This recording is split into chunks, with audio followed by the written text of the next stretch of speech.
चलो, good morning all of you. इससे just पहले वाले वीडियो में अपन ने बात की थी मिरर इक्वेशन, दर्पण समीकरण।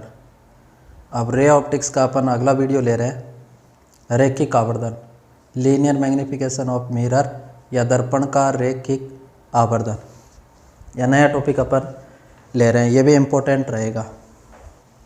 तो रैखिक आवर्धन अपन किसे कहते हैं कि दर्पण में बनने वाले प्रतिबिंब की ऊंचाई और बिंब की ऊंचाई का जो अनुपात होता है उसे अपन रैखिक आवर्धन कहते हैं। और रैखिक आवर्धन को स्मॉल m के द्वारा रिप्रेजेंट किया जाता है या स्मॉल m के द्वारा व्यक्त किया जाता है। या अपन ये भी बोल सकते हैं कि दर्पण में बनने वाले प्रतिबिंब का आकार और बिंब के आकार का जो अनुपात होता है उसे अपन कौन सा आवर्धन कहते हैं? रैखिक आवर्धन। तो रैखिक आवर्धन है वो क्या होता है कि रैखिक आवर्धन लीनियर मैग्निफिकेशन रैखिक आवर्धन। रैखिक आवर्धन बराबर होता है दर्पण में बनने वाले प्रतिबिंब का आकार बट्टा बिंब का आकार। तो दर्पण में बनने वाले प्रतिबिंब का आकार और बिंब के आकार का जो अनुपात होता है उसे कौन सा आवर्धन कहते हैं? रैखिक आवर्धन। तो रैखिक आवर्धन बराबर होता है प्रतिबिंब का आकार बट्टा बिंब का आकार। या अपन ऐसा भी बोल सकते हैं कि लीनियर मैग्निफिकेशन रैखिक आवर्धन बराबर दर्पण में बनने वाले प्रतिबिंब की ऊंचाई height of image upon height of object. प्रतिबिंब की ऊंचाई व बिंब की ऊंचाई।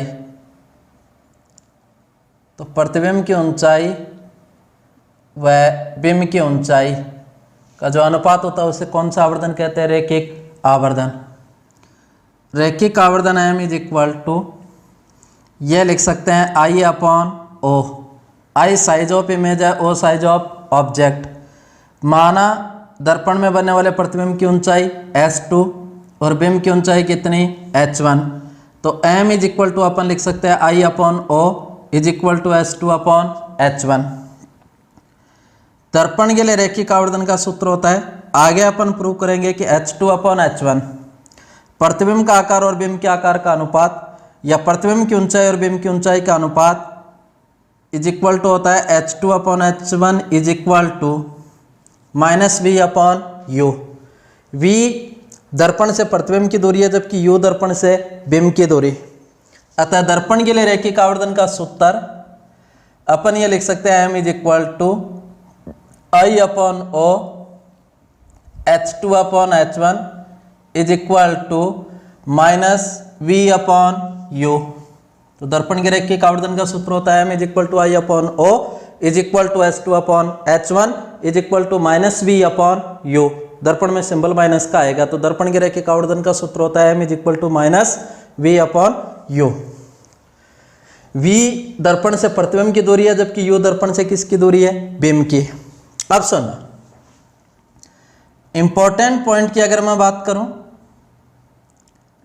इंपॉर्टेंट पॉइंट देखो, सबसे पहले अपन पढ़ रहे हैं यदि m की वैल्यू निकालते हैं रैखिक आवर्धन और रैखिक आवर्धन m की वैल्यू यदि कैसी है? पॉजिटिव।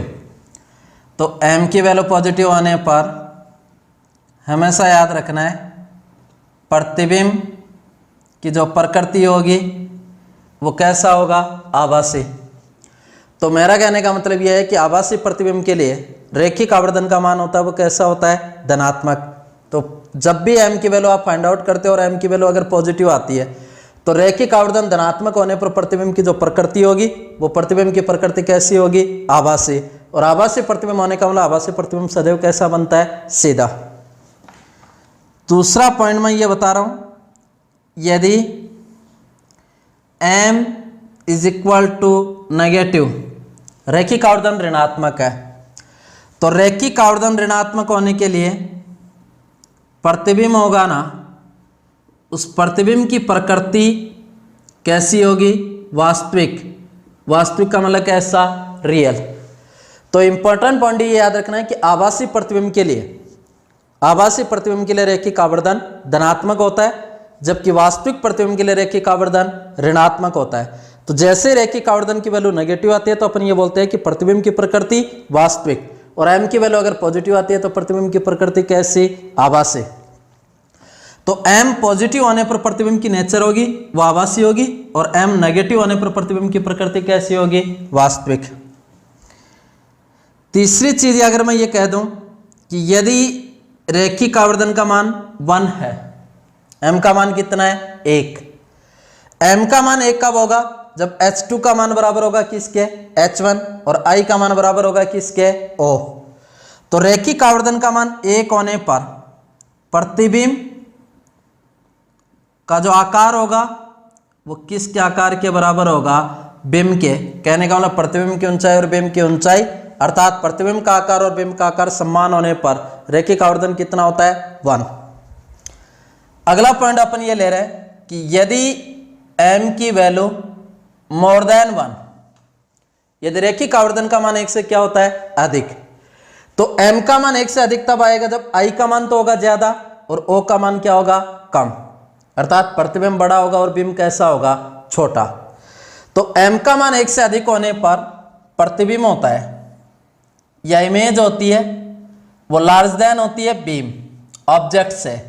तो जो प्रतिबिंब होता है वो बिंब से कैसा होता है, बड़ा। और पांचवा पॉइंट ये याद रखना है कि यदि m की वैल्यू लेस देन 1 है, m का मान 1 से कम है, रैखिक आवर्धन का मान 1 से कम है, तो रैखिक आवर्धन का मान 1 से कम तब आएगा जब I का मान कम होगा और O का मान ज्यादा। तो m का मान 1 से कम होने पर प्रतिबिंब वस्तु से छोटा होता है, वस्तु से छोटा होता है, दैट मीन्स किससे छोटा होता है, बिंब से। तो ये अपना लीनियर मैग्निफिकेशन है कि दर्पण में बनने वाले प्रतिबिंब के आकार और बिंब के आकार का जो अनुपात होता है उसे अपन रैखिक आवर्धन कहते हैं। दर्पण के लिए रैखिक आवर्धन का सूत्र होता है m = I upon O = S2 upon H1, H2 height of image, H1 height of object. ये प्रतिबिंब की ऊंचाई है, किसकी ऊंचाई है, बिंब। H2 अपॉन H1 की वैल्यू इक्वल होती है -v अपॉन u। तो दर्पण के लिए रैखिक आवर्धन का सूत्र होता है m = -v अपॉन u। रैखिक आवर्धन धनात्मक होने पर प्रतिबिंब बनता है आभासी, रैखिक आवर्धन ऋणात्मक होने पर प्रतिबिंब कैसा बनता है, वास्तविक। m की वैल्यू 1 होने पर या रैखिक आवर्धन 1 होने पर प्रतिबिंब वस्तु के आकार के बराबर होता है। m का मान 1 से अधिक होने पर प्रतिबिंब बड़ा होता है, वस्तु छोटी होती है, और m का मान 1 से कम होने पर प्रतिबिंब होता है वो वस्तु के आकार की तुलना में क्या बनता है, छोटा। तो यह रैखिक आवर्धन है। तो रैखिक आवर्धन बराबर होता है प्रतिबिंब के आकार बटा किसका आकार, बिंब का। अब अपन इसको प्रूव करते हैं।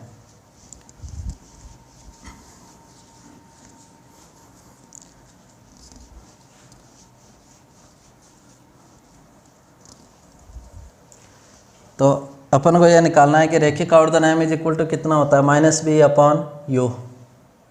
तो देखो दर्पण के रैखिक आवर्धन और दर्पण के रैखिक आवर्धन का सूत्र होता है m = I upon O = -v upon u। तो अपन को दर्पण के रैखिक आवर्धन का सूत्र व्युत्पन्न करना है। देखो इसको प्रूव करने के लिए मान लीजिए ये एक अवतल गोलीय दर्पण है, M1 M2, ये M1 M2, M1 M2 एक अवतल गोलीय दर्पण है। ये इसकी मुख्य अक्ष और ये P इसके पृष्ठ का मध्य बिंदु जिसको अपन बोलते हैं पोल, ध्रुव। यह आपको होता है इस अवतल गोलीय दर्पण, जिस खोखले गोले का भाग होगा उसका केंद्र। इस अवतल गोलीय दर्पण का कौन सा केंद्र कहलाता है, वक्रता केंद्र। यह मान लीजिए ये एक वस्तु है और ये एक वस्तु AB, और वस्तु AB है वह अवतल गोलीय दर्पण के वक्रता के अंदर और किसके मध्य स्थित है, अनंत। जब भी कोई वस्तु, आप सबको होता है कि वक्रता के अंदर और अनंत के मध्य स्थित होता है तो वस्तु का प्रतिबिंब बनेगा वास्तविक, उल्टा और वस्तु से छोटा, और किसके मध्य बनता है, वक्रता के अंदर और मुख्य फोकस। प्रतिबिंब का निर्माण करने के लिए मान लीजिए AB के बीच सिरे से एक प्रकाश किरण इस उत्तल गोलीय दर्पण के मुख्य अक्ष के समानांतर दर्पण पर आपतित हो रही है और दर्पण पर आपतित होगी तो दर्पण से इस प्रकाश का क्या किरण का क्या होगा, परावर्तन। और परावर्तन के पश्चात अपन सबको होता है वो किस फोकस से गुजरती है, मुख्य फोकस। तो यह परावर्तित किरण है और परावर्तित किरण होगी वो इसके किस फोकस से गुजरेगी, मुख्य फोकस। तो ये मुख्य फोकस से गुजर गई, F से गुजर गए। यहां से आपको बता रहा हूं कि AB के B सिरे से एक प्रकाश किरण ध्रुव पर आपतित होती है। तो AB के B सिरे से एक प्रकाश किरण इस अवतल गोलीय दर्पण M1 M2 के किस पर आपतित होती है, ध्रुव पर। ध्रुव पर आपतित प्रकाश किरण परावर्तन के पश्चात सममित अवस्था में विपरीत दिशा में परावर्तित हो जाती है। तो परावर्तन के नियम से यह परावर्तित किरण, यह परावर्तित किरण, यह यहाँ आपको होता है अगर थीटा होगा तो यह भी कितना होगा, थीटा। और ये कोण बराबर होंगे किसके नियम से, परावर्तन के, क्योंकि परावर्तन का नियम कहता है आपतन कोण और परावर्तन कोण दोनों क्या होते हैं, बराबर। ये भी परावर्तित किरण, ये भी परावर्तित किरण, दोनों परावर्तित किरणें इस बिंदु पर वास्तव में मिल रही है। तो यहाँ इस वस्तु का प्रतिबिंब बनेगा वास्तविक और वास्तविक प्रतिबिंब बनेगा A' और क्या, B'। तो यह प्रतिबिंब यह वास्तविक है, उल्टा है, वस्तु से छोटा है और प्रतिबिंब किसके मध्य बन रहा है, वक्रता के अंदर, और किसके मध्य बन रहा है, मुख्य फोकस। ये सेम होगा, ठीक है। अब यहां आपको बताया कि PA दर्पण से बिंब की दूरी, PA' दर्पण से प्रतिबिंब की दूरी, AB बिंब की ऊंचाई, A' B' प्रतिबिंब की ऊंचाई। तो AB बिंब की ऊंचाई है जबकि A' B' किसकी ऊंचाई है, प्रतिबिंब की। तो यहां देखो दर्पण से बिंब की दूरी और दर्पण से बिंब की दूरी है PA और बिंब की दूरी को लिखते हैं U। और चेन परिपाटी से आपको होता है कि दर्पण से बिंब की दूरी सदैव कैसी होती है, ऋणात्मक। दर्पण से प्रतिबिंब की दूरी, दर्पण से प्रतिबिंब की दूरी और दर्पण से प्रतिबिंब की दूरी है PA'।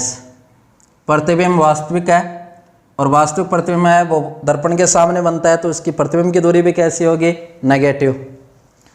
AB बिंब की ऊंचाई, बिंब की ऊंचाई और बिंब की ऊंचाई यहाँ अपन को होता है कितनी, AB पॉजिटिव होगी क्योंकि यह है वो मुख्य अक्ष के ऊर्ध्वाधर ऊपर की ओर है और मुख्य अक्ष के ऊर्ध्वाधर ऊपर की दूरियां सदैव कैसी होती है, पॉजिटिव। फिर अगर मैं ये पूछूं प्रतिबिंब की ऊंचाई, और प्रतिबिंब की ऊंचाई यहाँ कितनी है, A' और B', लेकिन प्रतिबिंब वो मुख्य अक्ष के ऊर्ध्वाधर नीचे की ओर और ऊर्ध्वाधर नीचे की ओर है, तो आपको पता है ये चिन्ह किसका आएगा, माइनस का। अपन को निकालना है इसमें रेखिक आवर्धन। तो देखो किरण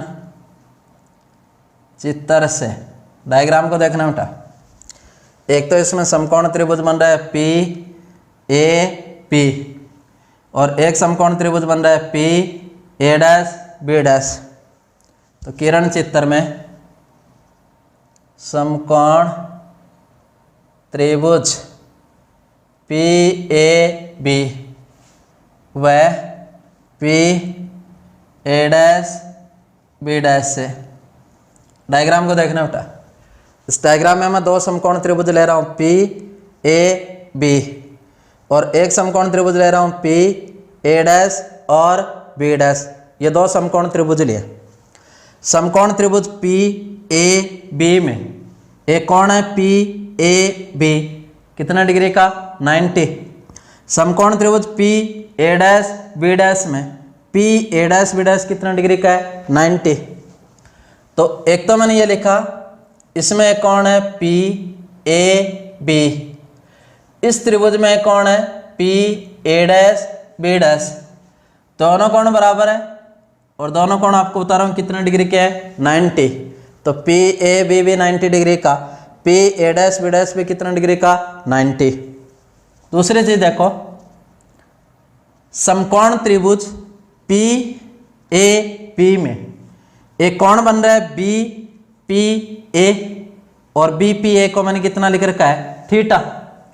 तो B dash P A dash इसको भी कितना लिख रखा है थीटा, और ये दोनों कोण बराबर होंगे किसके नियम से, परावर्तन के। तो यहां एक कोण बन रहा है बी पी ए इक्वल है कोण B dash P A dash, और दोनों कोण कितने हैं थीटा, और दोनों इक्वल है किसके नियम से, परावर्तन के नियम से। तो परावर्तन के नियम से ये दोनों कोण क्या है, बराबर है। अब दोनों कोण बराबर आता है समकोण त्रिभुज। अब ये दो कंडीशन सेम है, इसका मतलब समकोण त्रिभुज पी ए बी व त्रिभुज P A dash B dash, दोनों त्रिभुज क्या है, समरूप है। अतः दोनों त्रिभुजों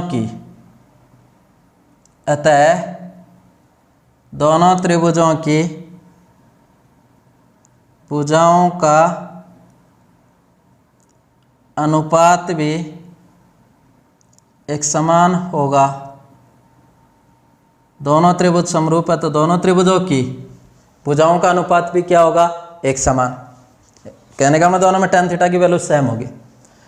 अब इस त्रिभुज में देखो पी ए पी में tan थीटा की वैल्यू याद करो थीटा, थीटा के सामने भुजा क्या कहलाएगी लंब, ये भुजा क्या कहलाएगी कर्ण, और ये भुजा क्या कहलाएगी आधार। तो tan theta is equal to होता है लंब बट्टा आधार, तो लंब तो इसमें क्या हो गया ए बी, और आधार इसमें क्या हो गया P A. tan theta is equal to लंब बट्टा आधार ए बी अपॉन, इसको मैं लिख सकता हूँ पी ए। दूसरे त्रिभुज में देखो P A dash B dash, theta के सामने भुजा क्या कहलाएगी लंब, ये भुजा कहलाएगी कर्ण, और ये भुजा इसकी क्या कहलाएगी आधार। तो लंब तो हो गया इसमें ए डैश बी डैश, और आधार इसका हो गया कितना पी ए डैश। अब ए बी तो है बिंब की ऊंचाई, ए बी तो है बिंब की ऊंचाई, और माना बिंब की ऊंचाई कितनी h1, और a डैश बी डैश है वो प्रतिबिंब की ऊंचाई माना कितनी s2। पी ए दर्पण से बिंब की दूरी minus you, P A dash दर्पण से किसकी दूरी प्रतिबिंब की। अब इसको अगर अपन लिखते हैं तो इसको अपन इस तरीके से भी लिख सकते हैं, ए बी मुख्य अक्ष के ऊपर है तो ये तो प्लस का, पी ए दर्पण से बिंब की दूरी तो इसकी जगह अपन लिखेंगे माइनस यू।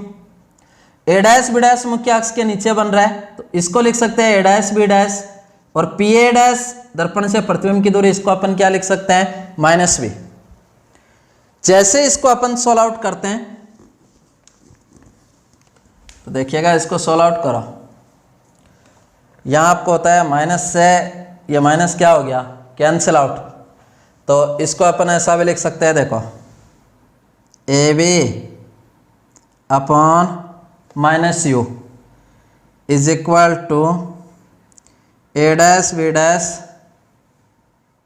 अपॉन, इसको अपन क्या लिख सकते हैं v, क्योंकि इस माइनस से ये माइनस क्या हो गया कैंसिल आउट। यहाँ से देखो इसको इधर में ले आऊँ तो A dash B dash upon A B is equal to minus V upon U. A dash B dash है वो किसका आकार है प्रतिबिंब का, और ए बी है वो किसका आकार है बिंब का, और प्रतिबिंब का आकार और बिंब के आकार का अनुपात होता है उसी को कौन सा आवर्धन कहते हैं रैखिक। अतः रैखिक आवर्धन, और रैखिक आवर्धन m is equal to A dash B dash upon A B, प्रतिबिंब का आकार बटा बिंब का आकार, इसको लिख सकता हूँ I upon O, size of image upon size of object. प्रतिबिंब की ऊंचाई अपन ने लिए कितनी s2, बिंब की ऊंचाई कितने लिए h1, और इसकी वैल्यू इक्वल होगी किसके माइनस वी अपॉन यू। यही इस दर्पण का कौन सा आवर्धन है रैखिक, और रैखिक आवर्धन धनात्मक होने पर प्रतिबिंब कैसा बनेगा आभासी। और रैखिक आवर्धन ऋणात्मक होने पर प्रतिबिंब कैसा बनेगा, वास्तविक। अब जैसे अपन बोल रहे हैं कि m की वैल्यू अगर 1 होगी तो प्रतिबिंब वस्तु के क्या होगा, बराबर m का मान 1 से अधिक होने पर प्रतिबिंब बड़ा बनेगा, वस्तु कैसी होगी, छोटी। और m का मान 1 से कम होने पर प्रतिबिंब छोटा होगा और बिंब क्या होगा, बड़ा। फॉर एग्जाम्पल अपन कई बार न्यूमेरिकल सोल्व आउट करेंगे तो इधर देखना इस तरीके का आ जाएगा, m इज इक्वल टू जैसे आ गया +2। इसका मतलब +2 का मतलब ये हुआ कि इस प्लस की वजह से तो अपन ये बोलेंगे कि प्रतिबिंब कैसा है, आभासी। और 2 का मतलब ये हो गया कि प्रतिबिंब बिंब का दुगुना है। प्रतिबिंब बिंब के आकार का क्या है, दुगुना, क्योंकि m की जगह अपन लिख सकते हैं I/O इज इक्वल टू कितना, 2। इसका मतलब I is equal to 2 into O, तो प्रतिबिंब होगा वो बिंब के आकार का कितना हो गया, दोगुना। और प्लस होने का मतलब प्रतिबिंब कैसा है, आभासी, और आभासी होने का मतलब प्रतिबिंब कैसा बनेगा, सीधा। यदि अपने पास ऐसा आ जाए कि m इज इक्वल टू -2, तो यहां ये प्लस और माइनस सिंबल आते हैं ना, ये केवल और केवल ये प्लस और माइनस सिंबल केवल और केवल अपन को रिप्रेजेंट करते हैं उस इमेज के नेचर को। इसका मतलब ये नहीं प्रतिबिंब छोटा बनेगा। माइनस होने का मतलब इमेज है वो रियल है, रियल का मतलब प्रतिबिंब कैसा है, वास्तविक। और वास्तविक होने का मतलब प्रतिबिंब मुख्य अक्ष के नीचे बन रहा है, वास्तविक है। लेकिन प्रतिबिंब आना वो बिंब से क्या है, दुगुना। यदि रैखिक आवर्धन का मान न्यूमेरिकल में आ गया m इज इक्वल टू +1, इसका मतलब यहां से अपन लिखेंगे प्लस होने का मतलब प्रतिबिंब कैसा है, आभासी। आभासी होने का मतलब प्रतिबिंब कैसा है, सीधा। और 1 का मतलब जब m का मान 1 होता है तो प्रतिबिंब वस्तु के आकार के क्या होता है, बराबर। तो यहाँ प्रतिबिंब माना वो वस्तु से न तो बड़ा बन रहा है न छोटा बन रहा है, प्रतिबिंब वस्तु के आकार के क्या है, बराबर। तो ये इंपॉर्टेंट टॉपिक था अपना रे ऑप्टिक्स का। एक पार्ट कंप्लीट हो गया, रिफ्लेक्शन ऑफ लाइट। कल नया पॉइंट अपन शुरू करेंगे, रिफ्रैक्शन ऑफ लाइट, प्रकाश का अपवर्तन। थैंक यू, बाकी अपन कल देखें।